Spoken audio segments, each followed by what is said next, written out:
Vous l'entendez habituellement les mercredis pour jaser avec nous d'actualité, de droit, de constitution.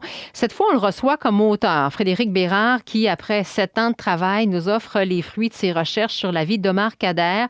Le livre a pour titre « J'accuse les tortionnaires d'Omar Khadr ». Frédéric Bérard, bonjour. Bonjour, Julie. Une semaine riche en émotions, hein? Oui, c'est une bonne semaine, on va se dire ça comme ça, que je complète avec toi jusqu'à preuve du contraire. Parce que c'est quand même le fruit de 7 ans de travail que tu nous as livré cette semaine-là. C'est quel genre d'émotion que tu ressens depuis le début de la semaine, là? Est-ce qu'on peut parler d'un accouchement ou d'une libération ou de joie? Écoute, c'est une bonne question. Oui, il y a un certain soulagement, surtout que la réception est bonne. Je craignais, peut-être certaines réactions, parce que, Stephen Harper, on en parlera peut-être, là, est le principal accusé dans le bouquin. Le Globe and Mail a écrit un truc sur le livre mercredi, demandant à Harper de réagir, puis il a confirmé essentiellement mes thèses, donc ça me rassure un peu. Puis pour le reste, je continue d'être fâché, Julie, puis c'est cette espèce de sentiment qui a animé ces 7 années-là. Fâché qu'un pays comme le Canada, qui se prétend le pro des droits et libertés, ait instrumentalisé un enfant soldat à des fins politiques. Moi, ça me rentre toujours pas dans la tête. Et l'idée du livre, c'est justement ça, faire connaître l'histoire, ses dessous, pour s'assurer que il n'y ait plus jamais d'histoire à la Omar Khadr. Bien justement, là, si on revient à la base, moi je suis journaliste, on l'a suivi, tous et chacun, hein, l'histoire d'Omar Khadr via les différents articles dans les médias, mais on dirait qu'il manquait des pans de son histoire personnelle pour encore mieux comprendre son histoire. Parle-nous justement d'où il vient, parce que moi je trouve que ça joue dans le traitement qu'on lui a accordé ou qu'on aurait dû lui accorder. Oui, Omar Khadr est né au Canada. Hein? C'est un Canadien en bonne et due forme. Ses parents ont vécu ici pendant longtemps, en tout cas un certain temps. Son père était ingénieur, était connu de plusieurs milieux politiques dans le bon sens du terme. Mais au final, son père était aussi et surtout un allié de Ben Laden, et il a élevé ses enfants dans toute la haine de l'Occident. Lorsqu'il avait 4 ans, Omar s'était fait dire par son père, il dit, les gars, en parlant d'Omar et ses 2 autres frères, quand vous allez vous faire exploser, pas si, là, mais quand, donc il n'y avait pas de question là-dessus, quand vous allez vous faire exploser, vous aurez le droit à la récompense de votre choix rendu de l'autre côté. Il dit, moi, et c'est le père qui parle, moi j'aurai un éléphant blanc avec une chute. Un des frères d'Omar dit, moi, papa, j'aimerais ça avoir un stationnement rempli de voitures de luxe. Et toi, Omar, qu'est-ce que t'aimerais, Omar? Moi, papa, j'aimerais ça avoir une piscine remplie de jello.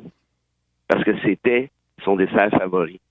Alors, en d'autres termes, si tu es endoctriné dès l'âge de 4 ans, c'est assez certain que ça va mal se terminer. Quand ton père te dit que tu vas te faire exploser pour l'islam, il n'y a pas d'issue possible. Et c'est justement pourquoi il existe des conventions internationales auxquelles le Canada a souscrit à 100%, qui ont été violés, évidemment, en l'espèce. Il y a certains documents là, dont tu nous parles, que tu as trouvés au cours des dernières années, qui changent bien des choses.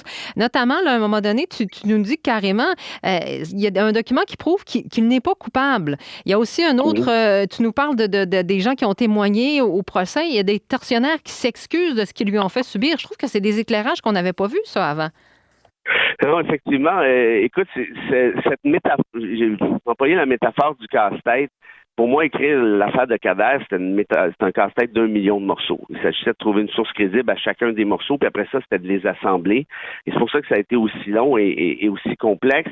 Et tant mieux que tu aies vu ces éléments-là comme des éclairages, parce que moi, je considère que ça manquait à l'histoire, justement. Sur la question de la culpabilité, pour moi, ça change pas grand-chose dans l'optique. Quand tu es un enfant soldat, tu ne peux pas être condamné. Il y a des conventions internationales à cet effet-là, comme je le disais. Parce qu'il avait 15 ans, on va le rappeler, hein? Voilà. Mais même si on voulait aller tripoter la question de la culpabilité ou de l'innocence, il y a une thèse balistique qui est très claire, qui est celle de Sandy Garossino, qui est une ex-procureure de la Couronne, qui fait preuve, avec photo à l'appui, que c'est impossible à 99,9% ou à peu près qu'Omar Khadr ait lancé la disgrenade. Une des autres preuves de ça, c'est lorsqu'est arrivée l'embuscade, le général Wyatt, qui était le général américain en charge, avait écrit un rapport disant « Tout le monde est mort, sauf 2 personnes, c'est-à-dire Kader et un individu X. Et 6 mois par la suite, le général Wyatt a réécrit son rapport en disant finalement, il y avait juste une personne de survivante, c'est-à-dire Omar Kader.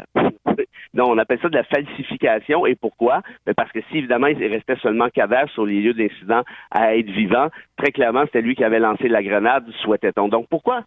Ça, c'est une autre histoire qui est importante. Pourquoi Harper a refusé le rapatriement de Kader au pays?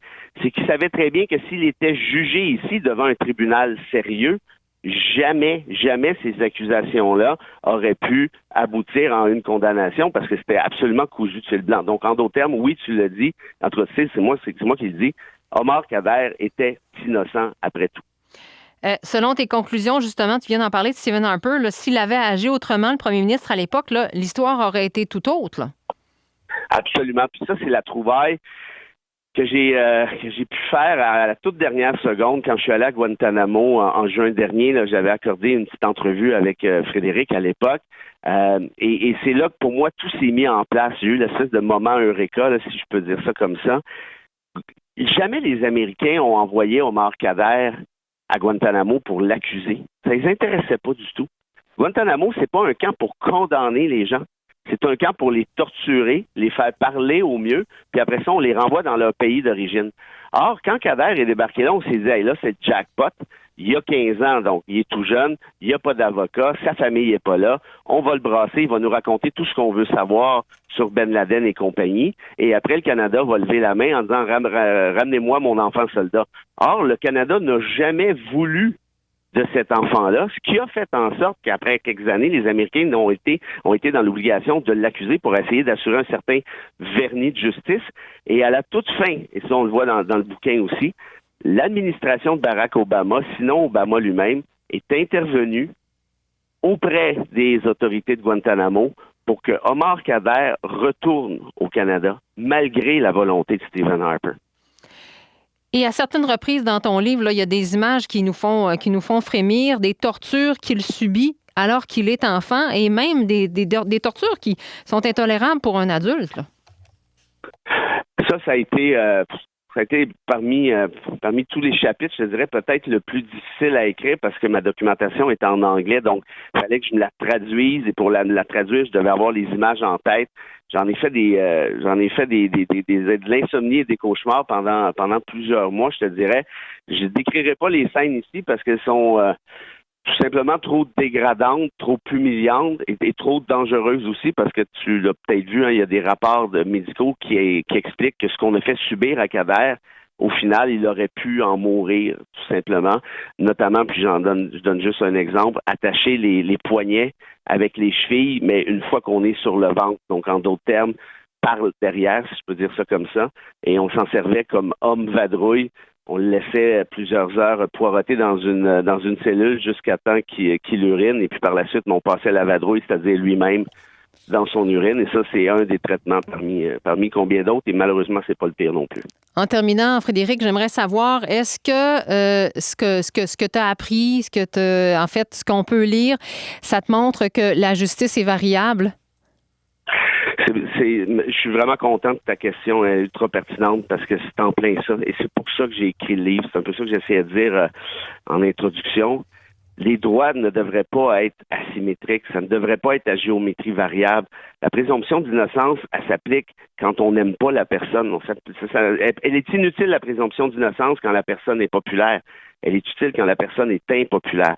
Et puis moi, jamais je ne vais défendre le terrorisme, jamais je ne vais défendre Al-Qaïda, jamais je ne vais défendre des actes terroristes.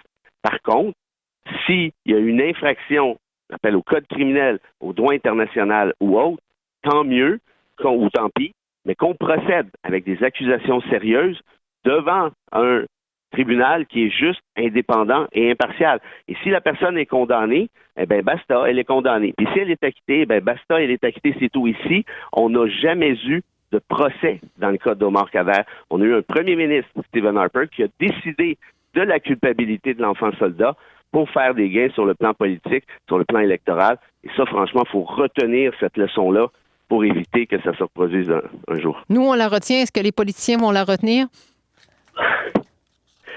Certains, j'espère. D'autres, j'ai des doutes, mais la beauté de l'affaire, Julie, c'est grâce à des gens comme toi qui donnent la tribune à des bouquins comme ceux-là, ben, les citoyens deviennent, j'espère, en tout cas, un peu plus sensibles, un peu mieux conscientisés.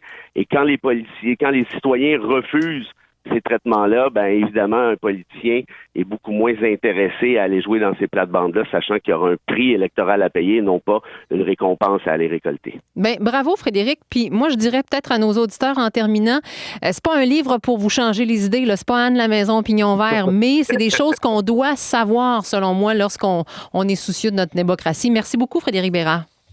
C'est moi qui te remercie infiniment. Bon week-end.